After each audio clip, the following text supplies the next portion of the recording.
Hey everybody, welcome back to the channel. You're listening to our Dungeons and Dragons game. As always, I'm your host, the Dungeon Master, or DM for short. And in today's story, the prologue is that after defeating the Crystal Golem, the PCs enter the forest. The plot is that in the forest, the PCs are attacked by frogmen. They defeat them, and then a tree nearby opens up.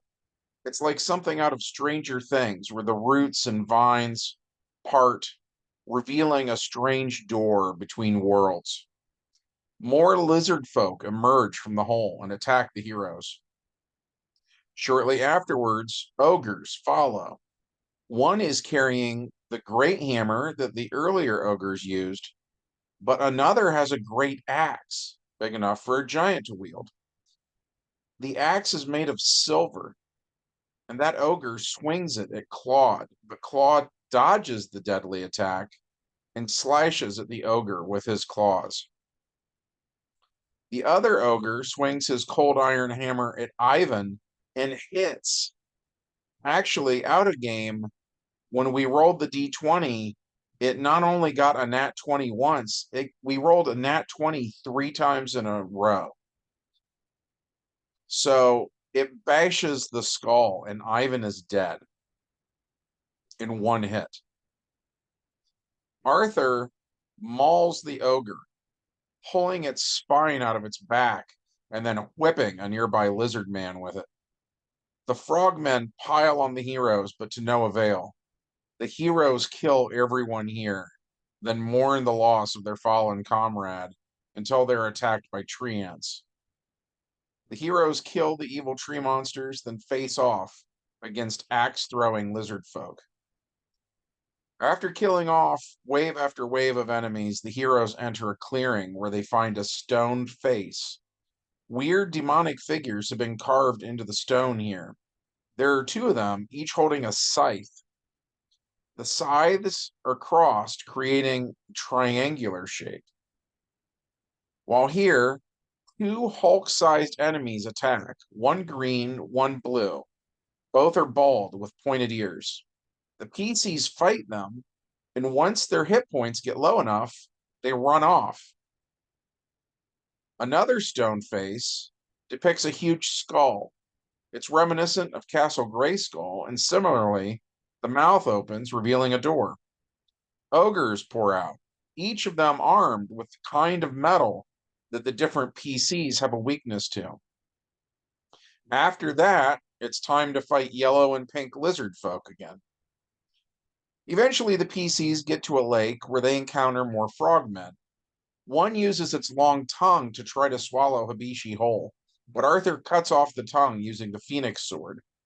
Hibishi thinks he's flirting with her and tells him not to get any ideas. Arthur says, "Hey, I'm just helping out a teammate. No need for workplace hostility." More lizard folk attack and the PCs kill them. After that, the PCs reach an area with a stone circle on the ground. When they enter it, those two guys from earlier show back up again. The one that was green and the other one that was blue. Well, they merge and they turn into a two-headed giant that is purple. Each head has pointed ears, red eyes, and a blonde beard, and a unicorn horn. Ibishi says she wants this weirdo stuffed and mounted on her wall, along with other interesting critters she's killed over the years. The PCs literally curb stomp the enemy, and once its hit points reach zero, it stands up, flexes its huge muscles, screams, then turns to stone. Arthur says, "Well, you don't see that every day." The rocky cliff here has another carving of Thanatos in the side of it. Entering the cave, the PCs find the monster's lair and its treasure. It had several wooden chests full of apples, which the lichens eat. Lichens need to eat tons of food a day to survive. Abishi talks about making a cookbook. She wants to eat various monsters. Arthur says he's had Phoenix hot wings before. Abishi perks up and asks what those were like.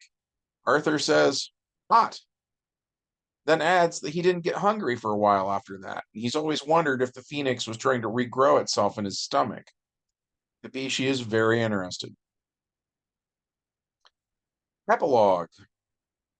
Arthur hits on Hibishi some more, and Hibishi says, "You can have me if you can catch me," then takes off running.